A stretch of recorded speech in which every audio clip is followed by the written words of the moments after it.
Kisah ini terjadi di sebuah akademi elit bernama Edelweiss Academy for Girls. Sekelompok siswa berkumpul di kamar mandi untuk melakukan ritual pemanggilan roh seorang siswa yang bunuh diri di akademi beberapa waktu yang lalu. Cerita ini merupakan urban legend yang populer di sekolah, namun banyak yang percaya bahwa ini hanyalah mitos belaka. Salah satunya adalah seorang siswa bernama Carrie yang juga tidak mempercayai hal tersebut. Namun, suasana kamar mandi yang remang-remang sudah cukup membuatnya merinding. Alice, gadis paling populer di sekolah, bersikeras melakukan ritual ini sehingga Carrie tidak punya pilihan selain mengikutinya. Tak lama kemudian mereka mendengar suara gemersik dari bak mandi.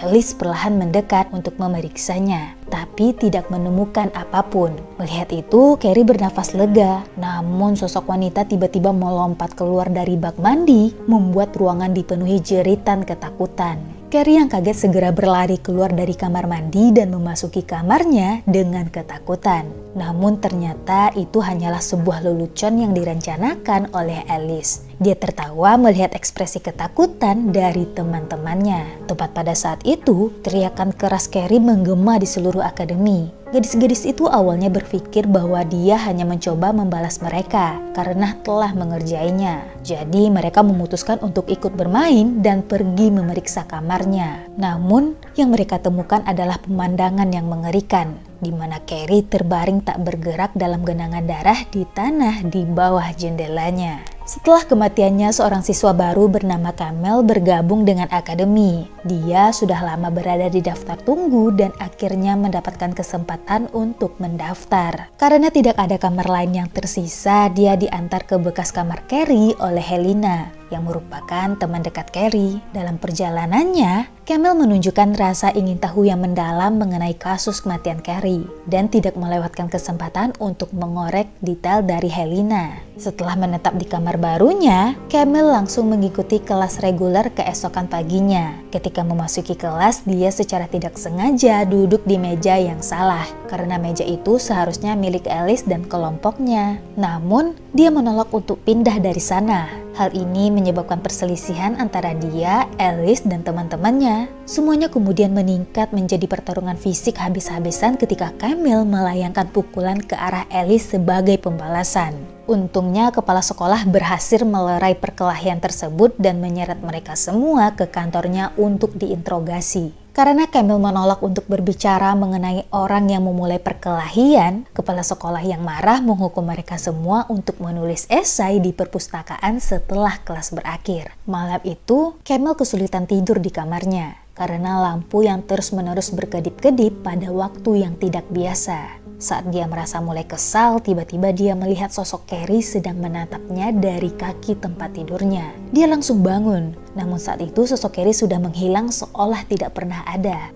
Lampu yang berkedip-kedip padam saat suara bergemuruh mulai terdengar dari bawah tempat tidurnya. Dia buru-buru menyalakan lampu ponselnya dan dengan hati-hati mengintip ke bawah tempat tidur, tapi tidak ada apa-apa di sana. Ketika dia berdiri tegak lagi, sosok tubuh menakutkan sedang berbaring tepat di tempat tidurnya, ditutupi selimut. Saat darah perlahan merembes dari balik selimut, ketakutannya semakin memuncak dan tiba-tiba dia terbangun di tempat tidur dengan lampu masih menyala. Sambil menghela nafas gemetar, dia menyadari bahwa itu semua hanyalah mimpi buruk. Di pagi hari, seorang tukang datang untuk memperbaiki bola lampunya. Ternyata pria itu tak lain adalah putra kepala sekolah yang dibesarkan di akademi. Setelah mengobrol sebentar, Camille meninggalkannya sendirian dan pergi menghadiri kelas. Karena keterlambatan pendaftarannya, dia mengalami sedikit kesulitan dalam menyesuaikan diri dengan siswa lainnya dan tertinggal dalam silabus. Saat guru menegurnya karena gagal saat menjawab pertanyaan, Alice dan teman-temannya menertawakan dia. Di kelas, guru juga mengungkapkan bahwa Bethany,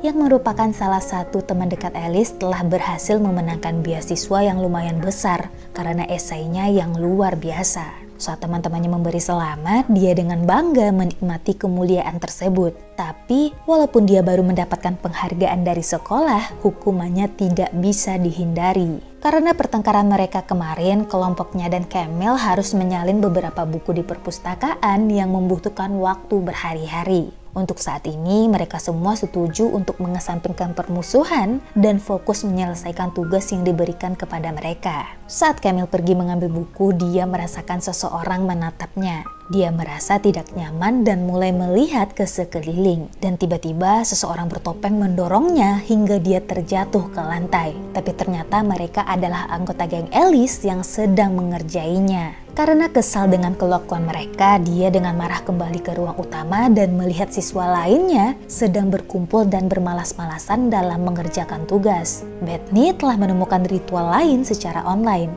dan Alice bersikeras bahwa mereka semua harus melaksanakannya. Karena enggan bekerja sendirian sementara yang lain bermain, Camille pun ikut melakukan pemanggilan arwah untuk menghubungi Carrie. Pada awalnya mereka menganggap kalau ini hanyalah lelucon lainnya. Tapi mereka terkejut ketika itu benar-benar terhubung dengan roh. Roh yang terhubung memperingatkan bahwa mereka akan dibunuh. Tidak mengetahui apakah mereka melakukan kontak dengan Carrie atau hantu Adelphine, atau mereka benar-benar terhubung dengan roh dan bukannya bercanda. Namun yang pasti sekelompok gadis itu merasakan rasa takut dan kebingungan. Namun sebelum mereka memikirkan lebih jauh, kepala sekolah tiba-tiba menyalakan lampu dan semua gadis menunjukkan wajah bersalah karena ketahuan saat bermain-main. Pada malam yang sama, salah satu teman Alice menyelinap keluar dari asrama untuk menemui pacar online-nya. Dia dengan riang mengambil foto selfie lucu untuk dikirimkan kepadanya. Tapi dia melihat orang bertopeng bersembunyi di belakangnya dalam foto tersebut. Berpikir bahwa teman-temannya ingin mengerjainya, dia melihat ke sekeliling dan berteriak pada mereka untuk menghentikannya.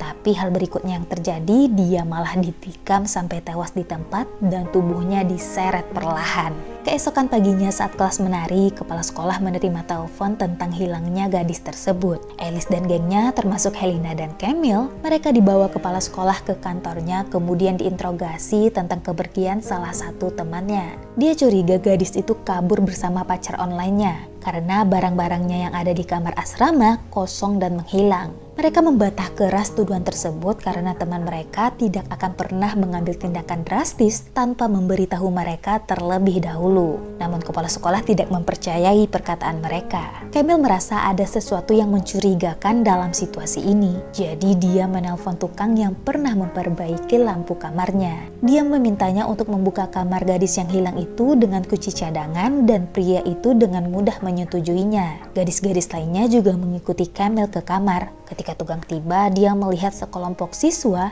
menunggunya di lorong. Jadi dia langsung membukakan pintu dan mempersilahkan mereka masuk. Karena melanggar peraturan, dia mendesak mereka semua untuk segera menyelesaikan apa yang harus mereka lakukan secepat mungkin. Ketika para gadis memasuki ruangan, mereka menemukan bahwa apa yang dikatakan kepala sekolah adalah kebenaran. Karena semua barang milik gadis itu menghilang. Namun setelah diperiksa lebih lanjut, mereka menemukan bahwa isi laci rahasianya masih ada di sana. Jadi tidak mungkin dia akan pergi tanpa membawanya. Karena merasa ada hal yang janggal, mereka curiga ada seseorang yang sengaja melakukan hal tersebut agar terlihat seperti dia melarikan diri. Tepat ketika mereka hendak meninggalkan ruangan, mereka menemukan sebuah salib aneh berlumuran darah di tempat tidur. Mereka semua terkejut oleh penemuan itu dan melaporkannya ke kepala sekolah. Tapi dia menganggap bahwa mereka sedang mengerjainya. Karena masih tidak percaya, dia dengan tegas menarik mereka kembali ke perpustakaan untuk menyelesaikan hukuman mereka sebelumnya. Namun saat ini gadis-gadis itu tidak bisa membiarkan masalah ini berlalu begitu saja.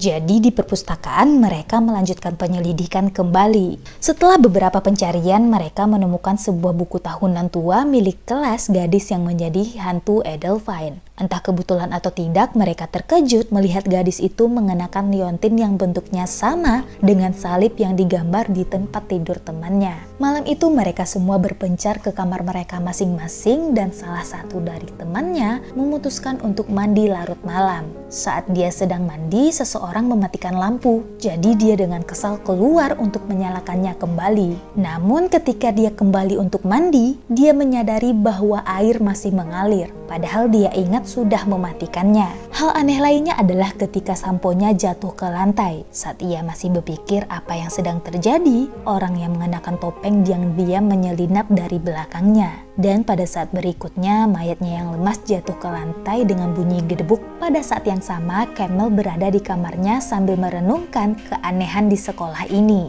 dan semua kejadian yang telah terjadi. Selama proses itu dia menyadari penanya jatuh ke lantai, jadi dia membungkuk untuk mengambilnya. Namun ketika dia mencoba untuk menulis, dia menyadari bahwa penanya berlumuran darah dan sekarang tangannya juga berlumuran darah. Jadi dia pergi ke kamar mandi untuk mencucinya. Dan betapa kagetnya dia ketika menemukan mayat seorang gadis yang dia kenal sebagai anggota kelompok Alice. Polisi segera tiba saat semua siswa berkumpul di luar asrama mereka untuk mendengarkan berita terbaru. Dari hasil penyelidikan, gadis itu terpeleset di kamar mandi dan kepalanya terbentur hingga menyebabkan kematiannya.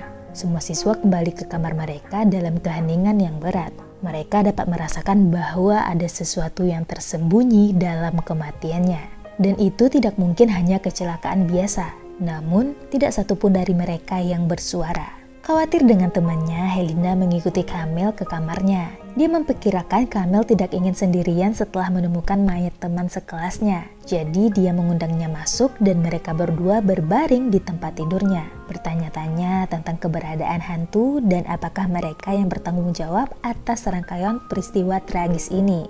Di ruangan lain, Bethany sedang menelpon ibunya, mengungkapkan ketakutannya tentang kejadian baru-baru ini. Dia ingin ibunya menghiburnya, tapi yang dia dapatkan hanyalah kekhawatiran ibunya tentang nilai saja. Tepat saat Bethany mengakhiri panggilan, sosok bertopeng tiba-tiba muncul dalam ruangan. Jeritan ketakutan menggema di seluruh asrama yang membuat Helena dan Camille menjadi terbangun. Mereka segera berlari keluar ruangan dan menuju ke ruangan Bethany. Syukurlah dia masih aman dan tidak terluka, cuma masih sedikit terguncang. Dia mengatakan melihat hantu Adelphine datang menyerangnya. Jadi, dia menyerang sosok itu dengan lampu. Namun, saat melihat ke sekeliling ruangan, tidak ada tanda-tanda ada orang lain. Seolah-olah sosok itu menghilang begitu saja. Mendengar teriakannya, kepala sekolah pun masuk ke kamar dan meminta Bethany untuk kembali tidur. Di mata kepala sekolah, dia hanya terguncang oleh kematian temannya. Tetapi, Camille dan yang lainnya tahu bahwa semua orang yang meninggal atau hilang terlibat dalam pemanggilan arwah. Maka dari itu malam ini mereka memutuskan untuk tidur berpasang-pasangan agar lebih aman dan kembali ke kamar masing-masing. Keesokan paginya sekelompok gadis melewatkan kelas pagi dan menuju ke ruang belajar. Mereka memutuskan akan melakukan pemanggilan arwah lagi untuk menghubungi hantu teman mereka yang baru saja meninggal di kamar mandi. Alice mengucapkan mantra dalam bahasa Latin dan setelah ritual selesai, dia berinisiatif untuk menanyakan bagaimana roh yang hadir meninggal. Namun, kata-kata yang ditulis oleh rohnya sama sekali berbeda dengan laporan polisi. Dia mengungkapkan bahwa sosok itu dibunuh. Karena gelisah, Alice segera bertanya siapa yang membunuhnya. Semua gadis percaya bahwa itu adalah perbuatan hantu Adelphine. Namun tebakan mereka salah karena rohnya menuduh Camille sebagai pembunuhnya. Semua orang yang ada di sana terkejut, dan Camille apalagi. Dia percaya bahwa mereka melakukan ini dengan sengaja dan mencoba untuk membela dirinya. Namun mereka semua tidak ada yang percaya dan berubah menjadi memusuhi dia. Karena marah, Alice meninju wajahnya dan mengklaim bahwa dialah yang membunuh temannya dan sepenuhnya mempercayai hasil pemanggilan arwah tersebut. Yang lainnya juga percaya bahwa dialah pembunuhnya. Jadi Bethany berinisiatif akan memberitahu orang tuanya bahwa jika sesuatu terjadi padanya, maka orang yang harus disalahkan tak lain adalah Camille. Camille menganggap bahwa semua itu konyol karena dia tidak punya alasan untuk membunuh siapapun, tapi tidak ada yang mendengarkannya. Takut dengan kejadian yang telah terjadi, salah satu teman Alice memutuskan pergi ke auditorium untuk latihan menari, guna menjernihkan pikirannya. Di tengah tariannya, dia menyadari bahwa dia tidak sendirian di ruangan itu. Dan saat dia melihat orang bertopeng mengintai di belakangnya, semuanya sudah terlambat. Dengan tusukan pisau, dia dibunuh di panggung dansa. Pada malam yang sama, Camille tidur lebih awal. Namun, arwah Carrie terus menghantuinya saat dia melihat Carrie muncul entah dari mana dan menghilang dengan cepat. Dia tidak tahan lagi berada di kamarnya, jadi dia mengemasi barangnya dan pindah ke kamar Helena yang dengan senang hati mengizinkannya masuk. Kedua gadis itu memutuskan untuk tidur di ranjang yang sama untuk mendapatkan rasa aman saat ditemani satu sama lain. Sementara itu, Alice di kamarnya juga sedang bersiap-siap untuk tidur. Namun dia tiba-tiba mendapatkan pesan teks yang memintanya untuk bertemu di luar asrama karena temannya yang mungkin melarikan diri telah kembali. Dia segera mengenakan jaket dan keluar. Mendengar langkah kakinya di lorong, Camille pun terbangun. Dia segera mengantongi pisau dan keluar ruangan untuk mengikuti Alice. Namun tanpa dia sadari, sosok bertopeng itu sedang menunggu di ujung lorong. Orang tersebut melompat keluar dan membuat dia pingsan. Kemudian perlahan-lahan menyeret tubuhnya menjauh. Sementara Alice sudah keluar dari gedung asrama saat ini. Dia dengan hati-hati berjalan ke tempat pertemuan yang telah mereka tentukan. Namun, alih-alih menemui temannya, dia malah bertemu mayatnya yang telah diikat di pohon. Sebelum dia sempat berteriak, seseorang menyerang dan membuatnya tak sadarkan diri. Alice dan Camille dibawa ke perpustakaan tua dan diikat di kursi. Kali ini sosok bertopeng itu keluar dari kegelapan dan mengungkapkan jati dirinya. Ternyata sosok itu adalah putra kepala sekolah, namun dia tidak sendirian. Sebenarnya ada dua orang bertopeng yang bertanggung jawab atas semua pembunuhan yang telah terjadi selama ini. Dan partner kejahatannya tak lain adalah Bethany. Alasan dia melakukan ini semua sangat sederhana. Ternyata, esai yang membuatnya mendapatkan beasiswa besar adalah salah satu esai depresi Carrie yang dia jiplak. Agar tidak ada orang yang mengetahuinya, dia harus membunuh Carrie. Tapi dia segera menyadari bahwa Carrie saja tidak cukup. Untuk menjaga rahasia Bethany dengan sempurna, dia harus membunuh seluruh kelompok teman Carrie yang dapat mengenali esainya. Pendaftaran Camille di akademi bagaikan sebuah berkah baginya. Saat dia terlibat perkelahian dengan seluruh teman Alice di hari pertamanya di sekolah, Bethany kini dapat dengan mudah menyalahkan Camille atas semua pembunuhan yang terjadi dan semua orang akan mempercayainya. Meskipun Helena mungkin masih mendukung Camille, namun cukup mudah bagi Bethany untuk menuduhnya melakukan pembunuhan. Dan untuk mendukung rencana Bethany, dia mendapatkan bantuan dari pacarnya yang tak lain adalah putra kepala sekolah. Ternyata dia juga mendapatkan trauma terhadap kekerasan sejak masa kanak-kanak, namun tidak ada satupun dokter dan terapis yang diatur oleh ibunya yang mampu menyembuhkannya. Dia jugalah yang membunuh siswa yang diisukan sebagai hantu Adelphine, dan dia kemudian membuat situasi yang terjadi seolah-olah dia bunuh diri. Camille benar-benar tidak percaya kalau ada pasangan yang begitu sinting. Dia memahami bahwa harus melarikan diri secepat mungkin dan sejauh mungkin. Namun, karena Alice masih tidak sadarkan diri, Camille tidak punya pilihan selain mengandalkan dirinya sendiri. Dia mengalihkan perhatian mereka berdua dengan menceritakan kisahnya sendiri. Nama dia sebenarnya bukanlah Camille. Itu hanyalah identitas yang dia pakai untuk menyelidiki kematian teman masa kecilnya, Carrie. Sambil bercerita, dia diam-diam mengeluarkan pisau dari celananya dan berusaha memotong tali yang mengikat tangannya. Sayangnya, Bethany mengetahui tindakannya dan mengambil pisaunya. Dia memerintahkan pacarnya untuk membunuh Alice terlebih dahulu dan membiarkan Camille hidup untuk saat ini. Namun, belum sempat dia bergerak, lampu tiba-tiba padam.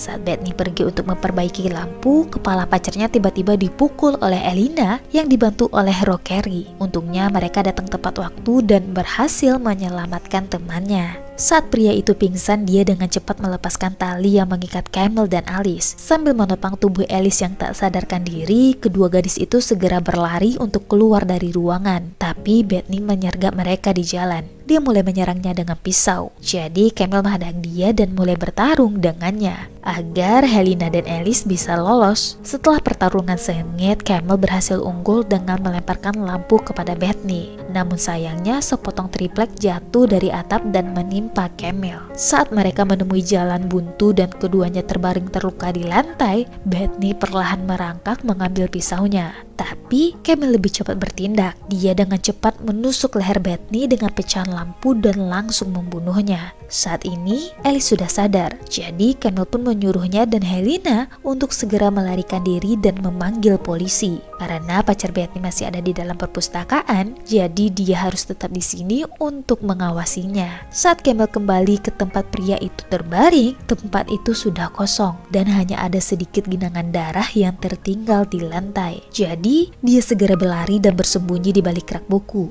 mencari waktu yang tepat untuk menyergap dan menyerangnya. Saat pria itu datang merobohkan rak untuk menemukannya, Camille mengambil kesempatan ini untuk menikam kakinya. Saat melihatnya terluka, dia segera mendorong rak buku yang berat ke atas kepalanya dan menimpanya. Karena pembunuh temannya kini sudah mati, Camille berhasil membalaskan dendam Carrie. Jadi, dia tidak punya alasan lain lagi untuk tinggal di akademi ini dengan identitas palsu. Jadi, dia kembali ke kamarnya dan segera mengemasi barang-barangnya, berniat pergi sebelum polisi tiba. Tapi, belum berhasil melarikan diri, dia diberhentikan duluan oleh Helena yang menuntut penjelasan. Jadi, dia pun mengungkapkan segalanya, mulai dari identitas palsunya hingga hubungan dekatnya dengan Carrie. Dia meyakinkan Helena bahwa dia akan datang menemuinya suatu hari nanti. Setelah itu, pergi meninggalkan akademi sambil melambaikan tangannya kepada arwah para korban dan temannya.